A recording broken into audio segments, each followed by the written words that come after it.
What's up guys, welcome back to another video. So a couple of days ago, someone reached out to me about checking out a new smartphone gimbal called the Feiyutech Vimble One.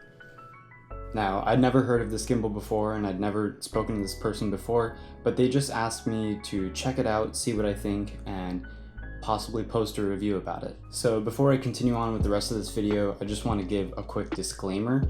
This is not a sponsored video and I'm not being paid to make this video. I was just offered a unit to check out and I'm allowed to offer whatever thoughts I have. So this is going to be my honest review of the Feiyutech Vimble One. So with that being said, let's get started with mail time. Remember, safety first. Alright guys, so I'm back in my room with the package and let's check it out.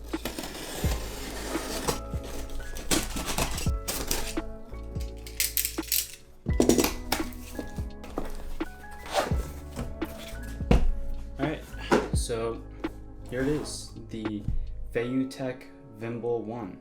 It looks pretty good. Apparently it is a single axis gimbal for any kind of smartphone, and it also has a telescoping arm so that you can extend it out and still have the functionality of a gimbal.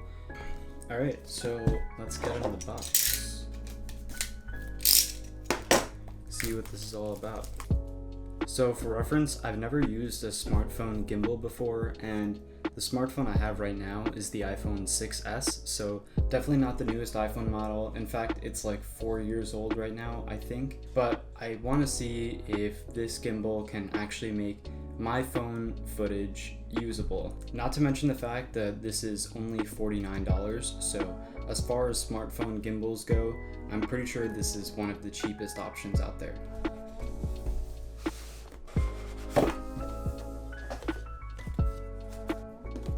Okay, cool. So in the box, we get the gimbal itself, the charging cable, this paper that says, "We want you, thank you," and the quick start guide. Cool, so let's keep going with the unboxing. So charging cable, micro USB, and then here we have the actual gimbal.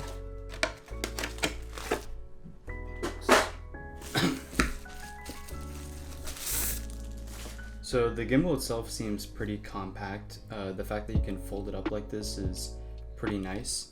And then I guess you unfold it like this and stand it up like that, which is pretty cool. And then, oh, there you go. So it telescopes out about that much. Fold this up and you can use it as a selfie stick gimbal. Thought it would go out a little bit further, but it is a gimbal, so can't expect it to go too far. So like I mentioned, this is a single axis gimbal, so it doesn't have 3-axis stabilization. I feel like that's self-explanatory.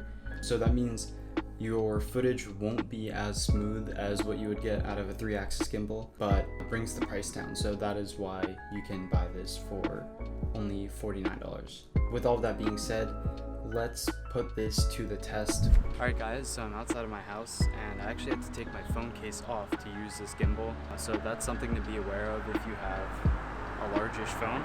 But to turn it on, you just hold down the mode button, making sure that the phone is unlocked, and now the gimbal is on. So let me turn on my phone. So now my phone is on and the gimbal is on. And what I'm gonna do is, I'm gonna do a basic walking one, where I just walk down and walk back.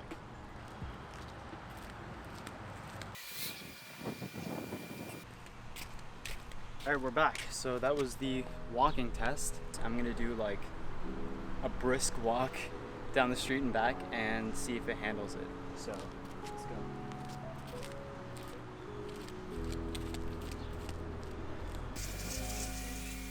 Alright, so now I'm going to do a running test.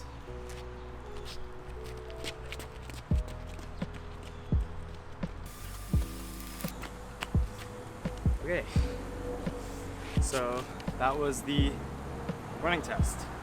So let's see how it all looks. Alright guys, so I'm back in my room and now I have a chance to actually look at what the footage looks like from my phone. Be warned though, it is kind of low quality, but my front facing camera only shoots 720p HD, so yeah, sad times. All right, so first we're going to take a look at the walking test.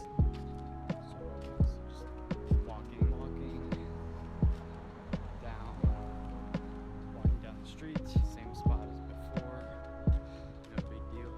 So the footage using the gimbal definitely looks much more stable. Having the extended arm also helps to kind of reduce some of the shake. Plus you generally do get a better field of view using the gimbal.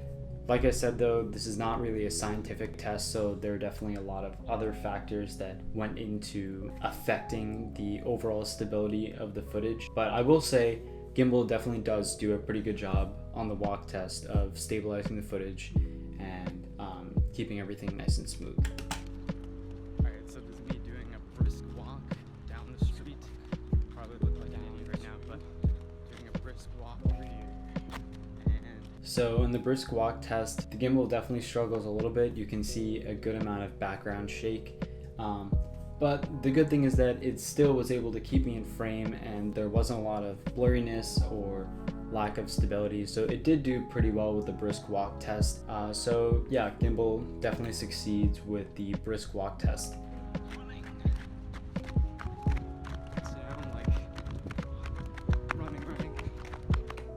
So the running test actually looked really good. I was kind of surprised at how much it was able to stabilize my running and stabilize the footage. I don't really know why you would use this kind of setup for filming yourself running, but if that's something you want to do, it does do a really good job of stabilizing the footage. It is also important to mention that I do have an iPhone 6s, so my phone doesn't have a lot in the way of stabilization in terms of electronic or like somehow in-body stabilization. So what that means is the quality of footage and the stability you're seeing in the footage is with an extremely old phone with a lower quality camera and just lower quality software in general. So if you have a newer phone, whether it be an iPhone or an Android phone, you'll definitely have better results with this gimbal than what I'm showing here. With that being said though, the gimbal definitely passed all of the tests and did really well for my first impressions. I'm going to take probably this week to test out the gimbal and try to get an idea of all of the features, and then I will update you guys on what I think overall about the gimbal. So yeah, peace for now.